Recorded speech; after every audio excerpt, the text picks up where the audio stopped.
Good morning friend, मैं सुप्रिया स्वागत करती हूँ आपका डिकोड एग्ज़ाम में। फ्रेंड, आज डेली करंट अफेयर्स की क्लास में हम डिस्कस करेंगे 21 अक्टूबर से रिलेटेड जितने भी न्यूज़ हैं, जितने भी इवेंट्स हैं जो हमारे एग्ज़ाम के लिए इम्पॉर्टेंट हैं, हम उन्हें के करके यहाँ डिस्कस करेंगे। तो आइए फ्रेंड स्टार्ट करते हैं आज की क्लास। और आज की क्लास में हमारा सबसे पहला प्रश्न है कि निम्नलिखित में से किस आयोग द्वारा भारत का भू स्थानिक ऊर्जा मानचित्र लॉन्च किया गया?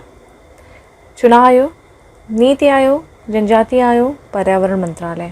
तो फ्रेंड, इसका करेक्ट आंसर हो जाएगा बी, नीति आयोग के द्वारा भारत का भू स्थानिक ऊर्जा मानचित्र लॉन्च किया गया है। इसके बारे में देखें तो नीति आयोग ने भारत का भू स्थानिक ऊर्जा मानचित्र लॉन्च किया। देखिए किसके सहयोग से किया? ये किया इसरो यानी कि भारतीय अंतरिक्ष अनुसंधान संगठन के सहयोग से नीति आयोग ने भारत सरकार के ऊर्जा मंत्रालय के साथ भारत का एक व्यापक भौगोलिक सूचना प्रणाली ऊर्जा मानचित्र विकसित किया। ठीक है, तो ये जीआईएस क्या है फ्रेंड?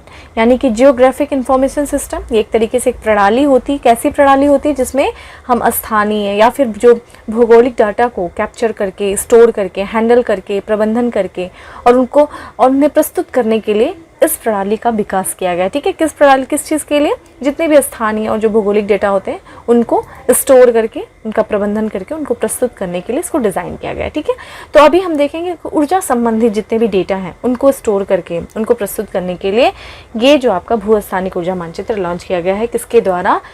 नीति आयोग के द्वारा। किसके सहयोग से? आपके इसरो और ऊर्जा मंत्रालय के सहयोग से। इसके बारे में देखें तो यह जीआईएस मानचित्र देश के सभी ऊर्जा संसाधनों की एक समग्र तस्वीर प्रदान करता है।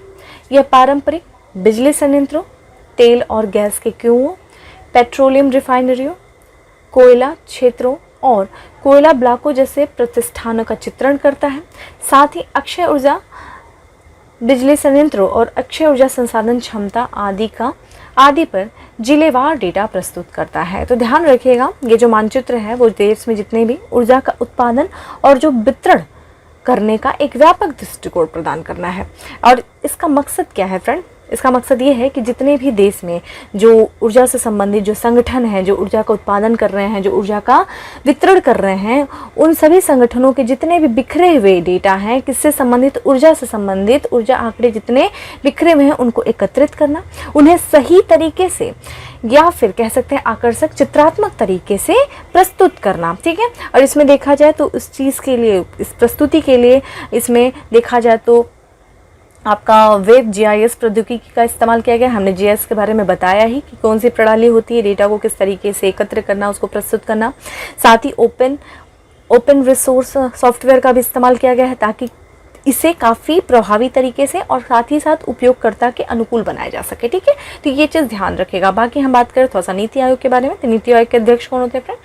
प्रधानमंत्री। वर्तमान में देखा जाए तो प्राइम मिनिस्टर नरेंद्र मोदी नीति आयोग के अध्यक्ष हैं। अगर उपाध्यक्ष की बात करें तो फ्रेंड राजीव कुमार जो हैं वो इसके जो नीति आयोग के उपाध्यक्ष हैं। काफ़ी आप लोगों ने इसके बारे में मुझे अच्छा आंसर भी किया था, किस तरीके से योजना आयोग के स्थान पे किस तरीके से नीति आयोग आया था। बात करें नीति आयोग के सीईओ के बारे में तो ये अमिताभ कांत है वर्तमान में। और इसरो के अध्यक्ष के भी बारे में आपको पता होना चाहिए, डॉक्टर के सिवान जो है वो इसरो के अध्यक्ष हैं। ठीक है, चलिए आगे बढ़ते हैं। नेक्स्ट प्रश्न है कि कौन सा देश अंतर्राष्ट्रीय सौर गठबंधन का नया सदस्य बनेगा? इजराइल, ऑस्ट्रेलिया, इंडोनेशिया, चीन। तो फ्रेंड, इसका करेक्ट आंसर हो जाएगा ए, इजराइल जो है वो अंतर्राष्ट्रीय सौर गठबंधन का नया सदस्य बनने जा रहा है। और इसके बारे में देखा जाए तो इजराइल ने आधिकारिक तौर पर अंतर्राष्ट्रीय सौर गठबंधन में शामिल होने की प्रक्रिया शुरू कर दी है। अंतर्राष्ट्रीय सौर गठबंधन को भारत और फ्रांस ने साझा रूप से 2015 में पेरिस में संयुक्त राष्ट्र framework convention on climate change को 21 यानी कि कॉन्फ्रेंस ऑन पार्टीज के 21वें सम्मेलन में शुरू किया था। ठीक है, तो 2015 में जो आपका कोप यानी कि कॉन्फ्रेंस ऑन पार्टी 21वां हुआ था, उसी दौरान चूंकि पेरिस सम्मेलन हुआ था, पेरिस सम्मेलन के बाद पेरिस समझौता भी हुआ था और साथ ही साथ अंतर्राष्ट्रीय सौर गठबंधन का जो है शुरुआत भी की गई थी। किसके किसके साझा प्रयासों से? भारत और फ्रांस के साझा प्रयासों से। कब की गई थी? 2015 में की गई थी। हेडक्वार्टर्स का कहाँ पे फ्रेंड? गुड़गांव में है, भारत में। ठीक है, ये चीज़ ध्यान रखेगा। और फ्रेंड, इसके बारे में अगर सदस्य देशों की बात किया जाए तो शुरू में जब इसको बनाया गया था, ISA को जब बनाया गया था, इंटरनेशनल सोलर अलायंस की जब बनाया गया था, तो कल्पना की गई थी जो मकर रेखा और कर्क रेखा, फ्रेंड अगर आप लोगों ने ज्योग्राफी पढ़ी होगी, विषुवत रेखा के बारे में पढ़ा होगा 0 डिग्री, तो जो विषुवत रेखा के उत्तर में 23.5 डिग्री नॉर्थ, और फिर जब दक्षिण में आप जाएंगे तो 23.5 डिग्री साउथ में यहाँ पे कर्क रेखा है, यहाँ पे मकर रेखा है।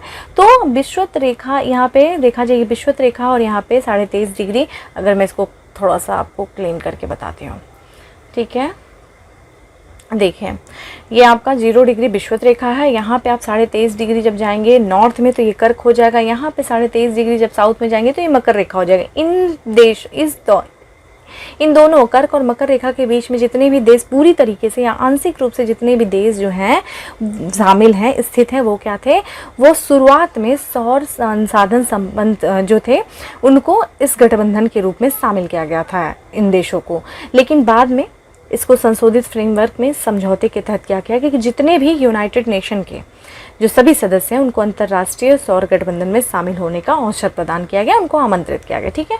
बात करें अंतर्राष्ट्रीय सौर गठबंधन के उद्देश्यों की तो देखा जाए इसका मकसद क्या है, सदस्य देशों में सौर ऊर्जा को बढ़ावा देने के लिए प्रमुख चुनौतियों का मिलकर समाधान निकालना, ठीक है। तो एक तरीके से इस गठबंधन का उद्देश्य क्या था कि देखा जाए जीवाश्म ईंधन क्या था स्थान पे, जीवाश्म ईंधन के स्थान पर क्या करना था, जीवाश्म ईंधन पर जो है जितने भी देशों की जो निर्भरता है उसको खत्म करके सौर ऊर्जा को बढ़ावा देना, ठीक है। तो जीवाश्म ईंधन के स्थान पे सौर ऊर्जा को बढ़ावा देना।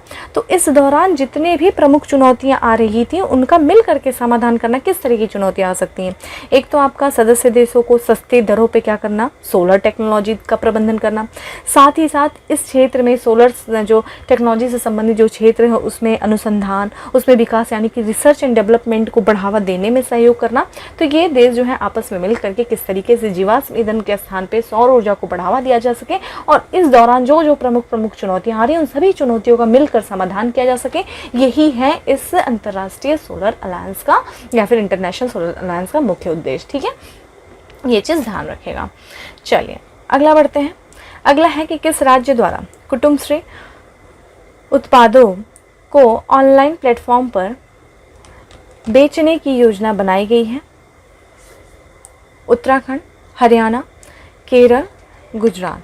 तो correct answer is C, Kerala सरकार के द्वारा जो कुटुंबश्री उत्पादों को ऑनलाइन प्लेटफॉर्म पर बेचने की योजना बनाई गई है। आइए इसके बारे में देखें। तो केरल सरकार ने कुटुंबश्री सहित सूक्ष्म, लघु और मध्यम उत्पादन इकाइयों द्वारा निर्मित उत्पादों के विपणन और वितरण के लिए एक ऑनलाइन प्लेटफॉर्म लॉन्च करने की योजना बनाई। जितना भी कुटुंबश्री सहित जितने भी जो सूक्ष्म लघु मध्यम जो उत्पादन इकाइयों के द्वारा जितनी भी चीज़ें उत्पादित की जा रही हैं, जितनी भी चीज़ों का उत्पादन किया जा रहा है उनका विपणन, ठीक है, मार्केटिंग करना, उनको डिस्ट्रीब्यूट करना किसके द्वारा, ठीक है, ऑनलाइन प्लेटफॉर्म के द्वारा, ठीक है। ये योजना किसके द्वारा बनाया जा रहा है, केरल सरकार के द्वारा। इस योजना की घोषणा राज्य स्तरीय बीज पूंजी वित्तीय सहायता योजना का उद्घाटन करते हुए की गई थी। कौन सी योजना का, राज्य स्तरीय बीज पूंजी वित्तीय सहायता योजना का जब उद्घाटन किया जा रहा था, इसी दौरान इस बात की भी मतलब घोषणा की गई कि जितने भी कुटुंबश्री सहित जितने भी सूक्ष्म लघु और मध्यम उत्पादन इकाइयों के द्वारा जितनी भी चीज़ें उत्पादित की जा रही है उनका विपणन, उनका वितरण किया जाएगा राज्य सरकार के द्वारा, केरल राज्य सरकार के द्वारा।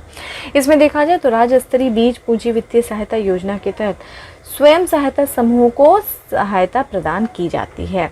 यह योजना देखा जाए तो प्रधानमंत्री formalisation of micro food processing enterprises project के हिस्से के रूप में शुरू की गई थी, ठीक है। इतना ही है, इसमें काफ़ी ज़्यादा कुछ जानने जैसा नहीं है।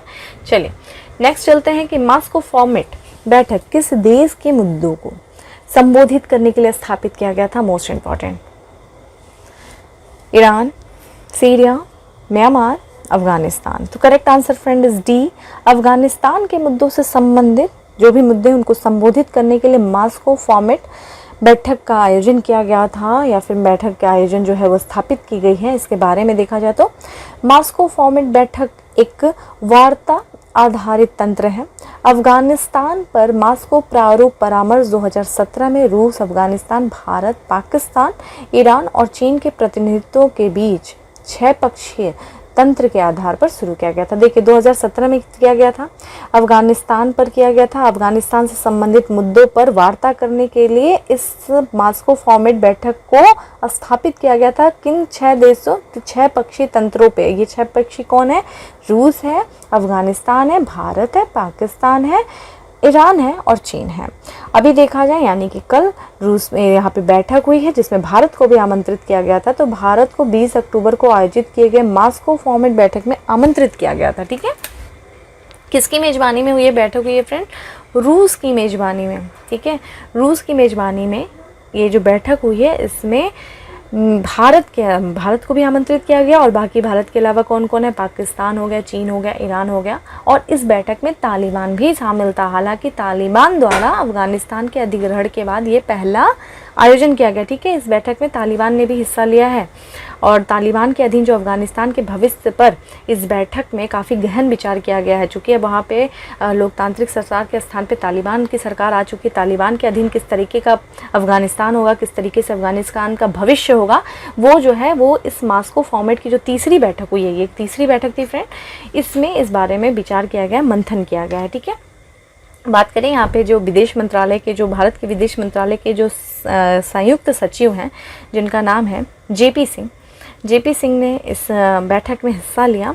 और इस बैठक में फ्रेंड अगर बात करें कि ये बैठक किन किन कोशिशों पे केंद्रित थी, तो इस बैठक में देखा जाए तो अफगानिस्तान में सैन्य, राजनीतिक हालात, समावेशी सरकार के गठन और मानवीय संकट को रोकने के लिए अंतर्राष्ट्रीय कोशिशों पर यह बैठक जो थी वो केंद्रित थी। ठीक है, नेक्स्ट चलते हैं।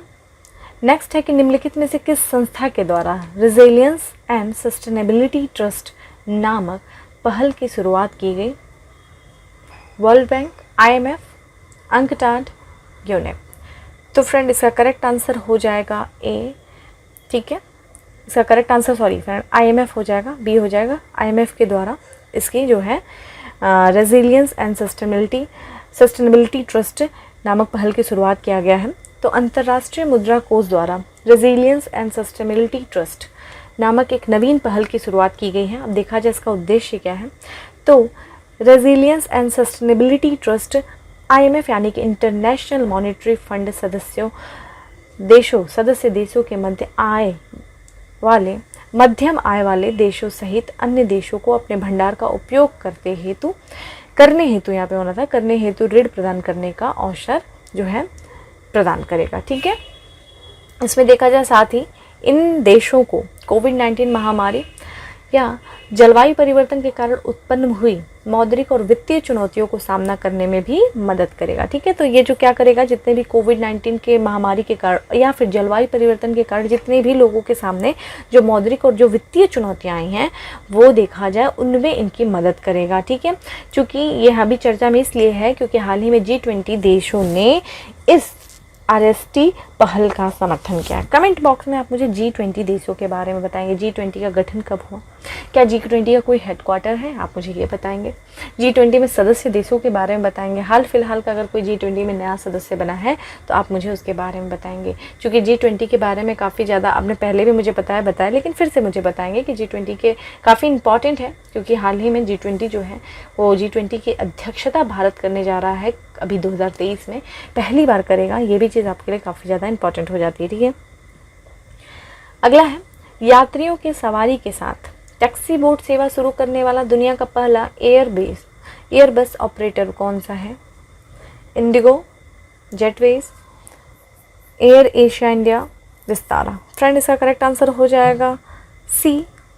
एयर एशिया इंडिया जो है वो टैक्सी बोट सेवा शुरू करने वाला दुनिया का पहला एयरबस ऑपरेटर बना है। और इसके बारे में देखा जाए तो एयर एशिया इंडिया संशोधित एयरबस बेड़े के साथ यात्रियों के साथ टैक्सी बोट सेवा शुरू करने वाला दुनिया का पहला एयरबस ऑपरेटर बन गया है। ठीक है, एयरलाइन ने भारत के टैक्सी बोट के अनन्य ऑपरेटर KSU एविएशन के साथ करार किया है।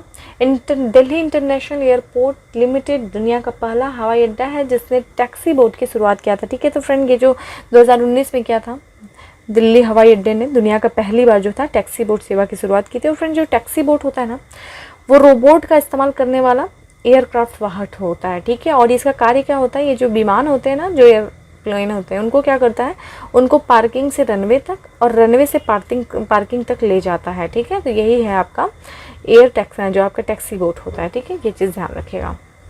कौन हुआ है? Air Asia. Air Asia India जो है वो दुनिया का पहला, ठीक है, जो है शुरू करने वाला एयरवेज ऑपरेटर बना है। 2019 में फ्रेंड किया था। ठीक है, किसने? जो दिल्ली हवाई अड्डे ने पहली बार इसकी सेवा की शुरुआत की थी।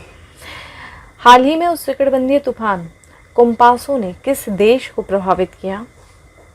Indonesia, Philippines, Malaysia, Laos.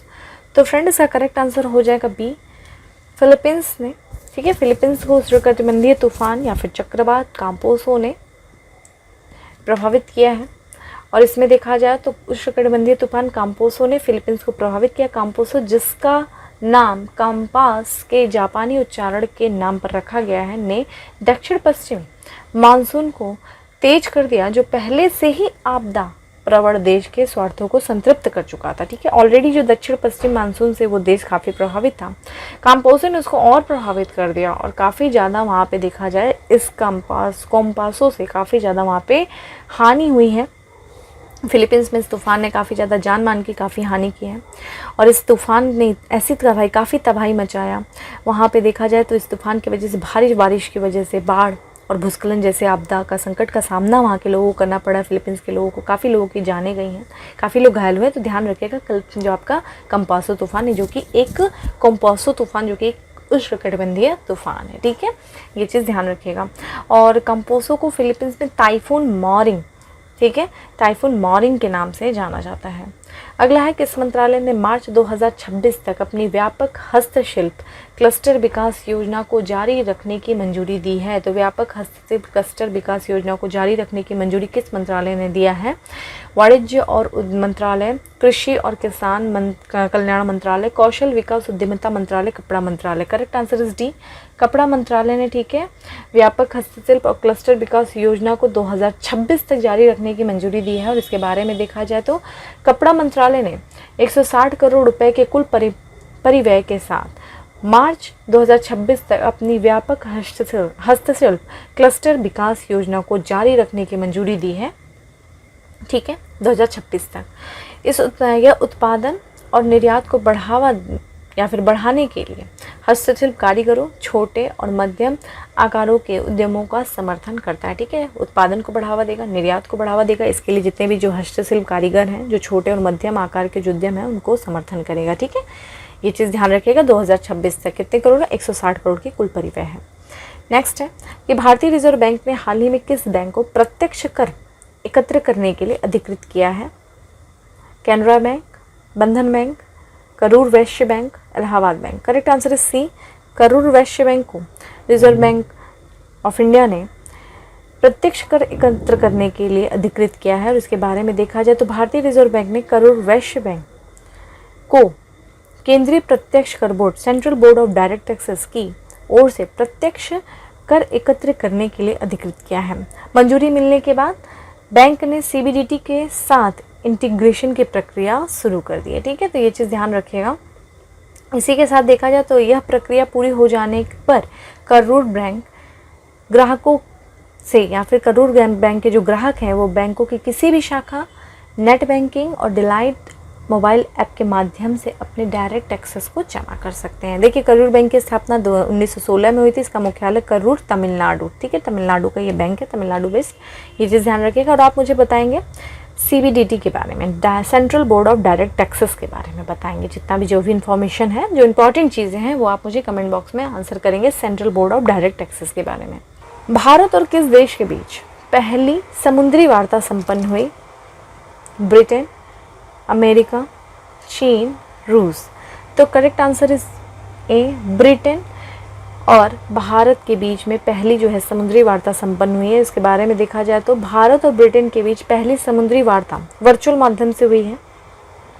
इसमें भारत और ब्रिटेन के भावी रिश्तों के बारे में तय रूपरेखा के अनुरूप चर्चा हुई है। दोनों देशों के जो विदेश मंत्रालयों ने इस वार्ता में भाग लिया था। और देखा जाए इसमें जो वार्ता में भाग लिए तो मुद्दे क्या क्या थे जिसमें चर्चा की गई है, वो थे एक तो समुद्री क्षेत्र में एक दूसरे का सहयोग करना, हिंद प्रशांत और जो हिंद प्रशांत क्षेत्र में एक दूसरे का सहयोग करना, क्षेत्रीय और बहुपक्षीय सहयोग के मुद्दे पर इन दोनों देशों ने जो है कि भारत और ब्रिटेन ने जो वर्चुअल माध्यम से वार्ता किया है, जो कि पहली समुद्री वार्ता थी, उसमें इस पर चर्चा किया गया।